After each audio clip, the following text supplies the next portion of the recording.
Hello guys, buhay nanay guys, atin lahat ng mga gawain sa bahay. Tutulong mga anak natin pero busy kasi sila sa project at mga activity nila sa mga gawain school. Maligpit sa ta. Punas tayo ng lamisa. Ayusin ang rice cooker. Kalat tayo, dami kong hugason. Maglinis muna tayo ng lamisang kinainan. Kasi nga, pumasok na sila sa school. Nang naiwan ay ang kalat. Niligpit ko na yung mga tuwalya na ginamit nila. Tsaka yung kinainan ng lamisa, ang daming mga anik-anik, kalat, kinainan. Punasan nating maigi guys. Ganito ang buhay ko kapag maiwan sa bahay. Manghugas pa tayo ng plato, hugas tayo ng plato, tambak na yung lababo ko. Suka-suka na. Ganito kakalat, puno kapag ubus yung nasa tray ng ginamit nila lahat sa lababo na. Dami kong hugasan talaga guys. Puno. Mabilis lang to. Banatan natin. Kapag tapos natin maghugas, may kaldero pang hugasan.Ag-ayos pa ng mga higaan. Kasi hindi naman sila mag-ayos. Kasi may assignment, may kaldero pa tayong hugasanan. Yung walang laman, yung ligayan ng mga plato. Tapos sa tayong naghugas guys, puno na siya ulit.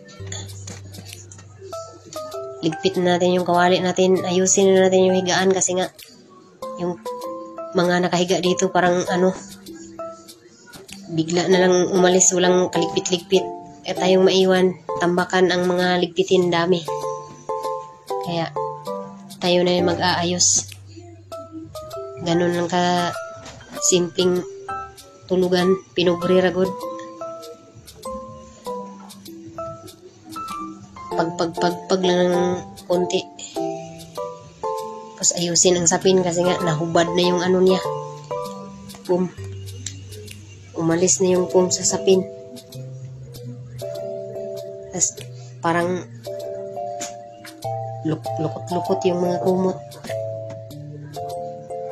Pagpaga natin yung mga unan, ayusin na natin yung mga. Tapos guys, niligpit ko na yung iba. Magpalit tayo ng mga kortina sa itong bintanang gamay guys. Ganun lang kadali. Pinubring balay gamay nga bintana.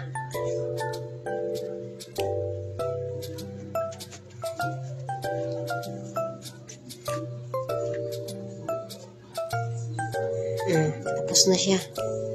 Sa kabila na naman yung natin. Maganda na siya. Mangit-ngit man guys. Tapos na siyang nalagyan ng kortina. Tigpitin natin tong bulingong kortina. Or labahan. Isa naman yung palitan natin. Yung daanan pa. Pintuan pa, daanan palabas.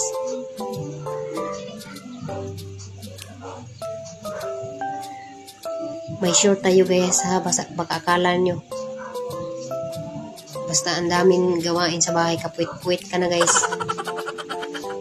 Pero meron tayong short. Di pwedeng magkapuit-puit ng buhay basta maiwan ka lang sa bahay, no? Daming gawain. The next day. Kunin natin ating sinampay kagabing uniform guys. Plansahin natin. Kasi uga naman siya. Bilis lang natuyo. Magplansa tag uniform guys para di na sila mahirapan pag aalis ng school, di na sila magplansa. Plansahin na lang natin.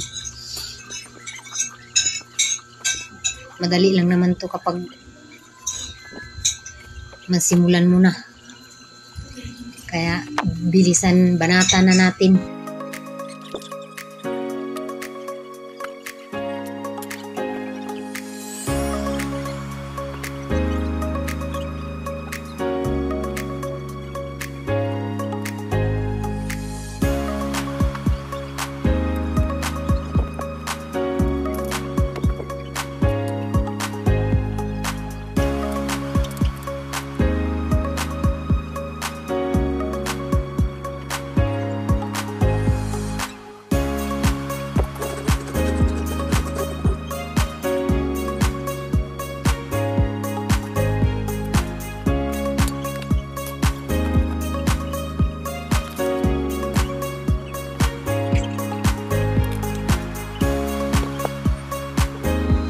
Kunti na lang siya guys. Matatapos na rin lahat. Mula sa pulo hanggang Carsonis.